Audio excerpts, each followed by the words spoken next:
This book is this book is called Alice in Wonderland.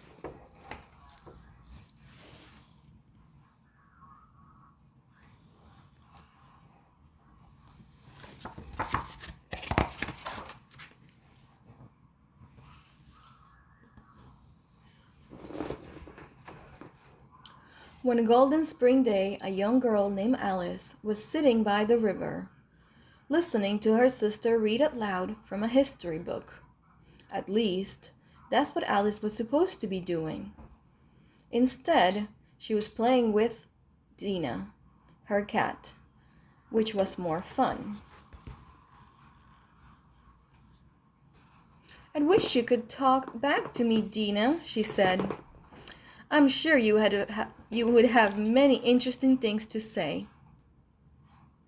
The sun was so bright and the air was so warm that Alice was soon daydreaming. Slowly her head began to nod.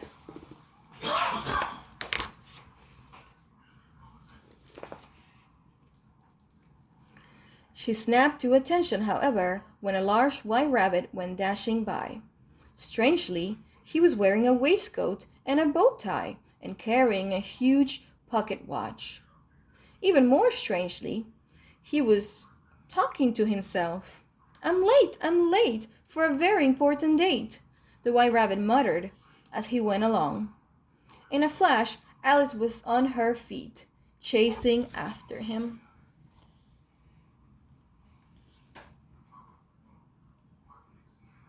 Still fretting, the white rabbit took a giant hop into a hollow tree, exclaiming, "Oh, my fur and whiskers! I'm late! I'm late! I'm late!" Alice thought that he might be late for a party, so she followed him into the tree. Suddenly, she stumbled, then tumbled, head over heels, into a deep hole. After a while, instead of falling faster and faster, she began to fall slower and slower until she was floating more than falling. Alice landed gently, just in time to see the rabbit's white puff of a tail disappear behind a tiny door.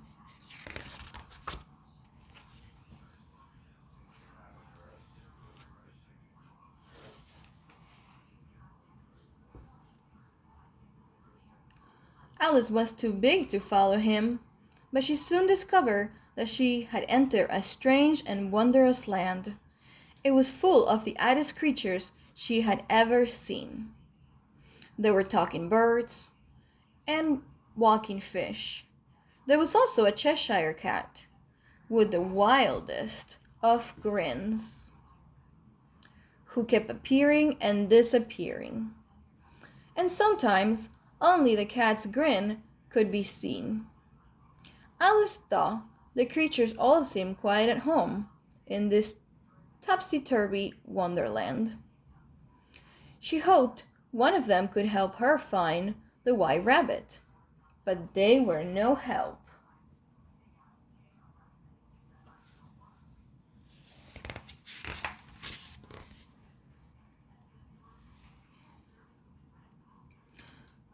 Alice walked through a forest and came across a pair of roly-poly twins. Their names were written on their collars. "I see that you are Tweedledee and Tweedledum," she greeted them. "When first meeting somebody, you should shake their hands and state your name and business," said Tweedledum, grabbing Alice's hand. "That's manners," said Tweedledee, grabbing her other hand.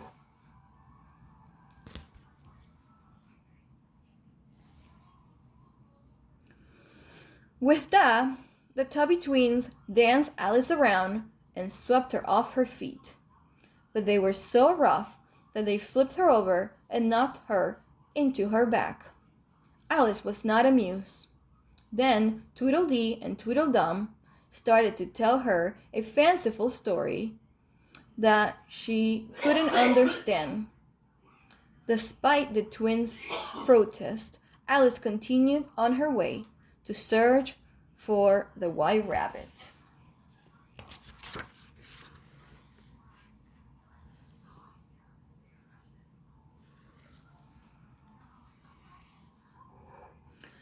Soon she came to an unusual garden. There Alice discovered that even the flowers of Wonderland could speak. "What kind of flower are you?" a big red rose asked her. "Oh, I'm not any kind of flower," Alice replied. "No fragrance," said a daisy, sniffing at Alice's hair. "But I'm not a flower," Alice repeated. "Just as I suspected," the rose said. "She's nothing but a common weed." "Leave!" shouted all the flowers together. "We don't want you in our lovely garden." Alice was forced to run away.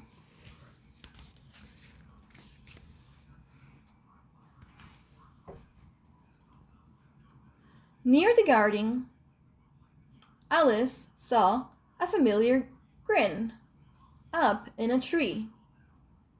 It was a Cheshire cat. Near the garden, Alice saw a familiar grin up in a tree. It was the Cheshire cat. When the rest of him appeared, Alice said politely, "Have you seen the White Rabbit?" "No," said the Cheshire cat. "But if I were looking for him, I would ask the Mad Hatter." "Goodness," said Alice. "I'm not sure I want to visit a mad person." "You can't avoid it," said the cat. "Mostly everyone here is mad." And with that, the cat began to disappear.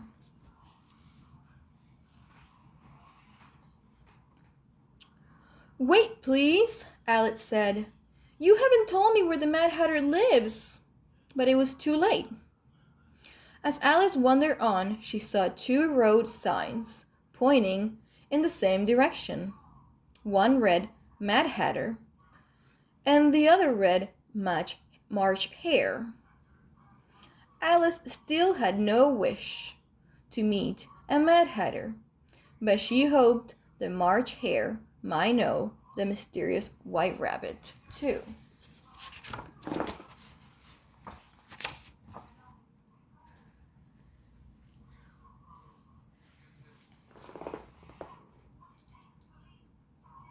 Alice followed the sign to a clearing in the woods, where the Mad Hatter was giving a tea party.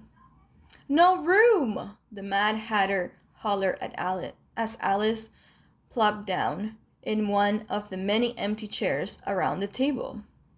"But there's plenty of room," Alice protested. Perhaps," the March Hare admitted. "But it's very rude to sit down without first being invited." The Hatter and the Hare then proceeded to make Alice feel quite unwelcome. They not only refused to give her any tea, but it was clear that they had no intentions of helping her find the White Rabbit. So once again, Alice set off on her own.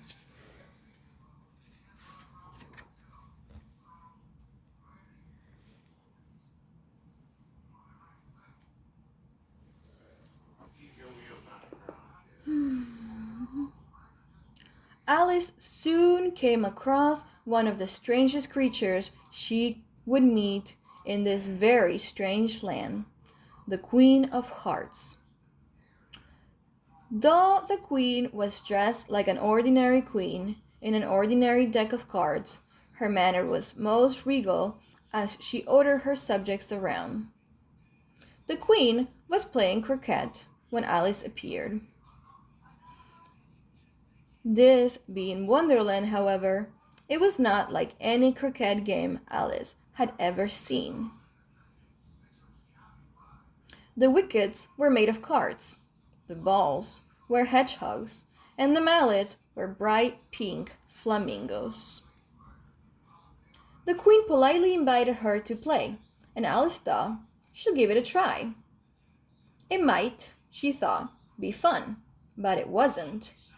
Alice's flamingo didn't seem at all cooperative, and the queen turned out to be a truly terrible sport. "Off with his head," she said the minute anyone displeased her. Alice considered leaving the game. After all, she very much wanted to keep her head. But she also wanted to meet the White Rabbit, and she had a feeling he was very near indeed.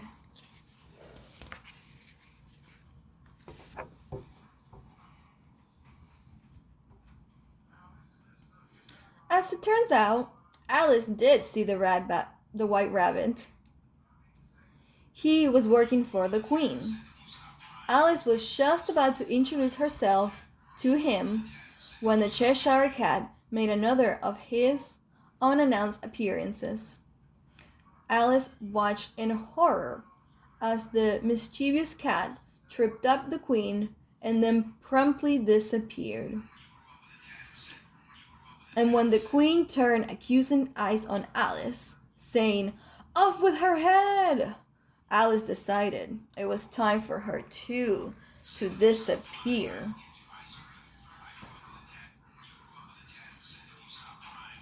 Without so much as a hello or a goodbye to the White Rabbit, Alice took off into the woods. Faster and faster she ran until she tripped headlong over a root and once more found herself whirling and swirling through time and space.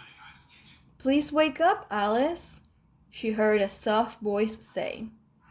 Alice awoke with a start, back on the riverbank. Dina the cat was curled up in her lap.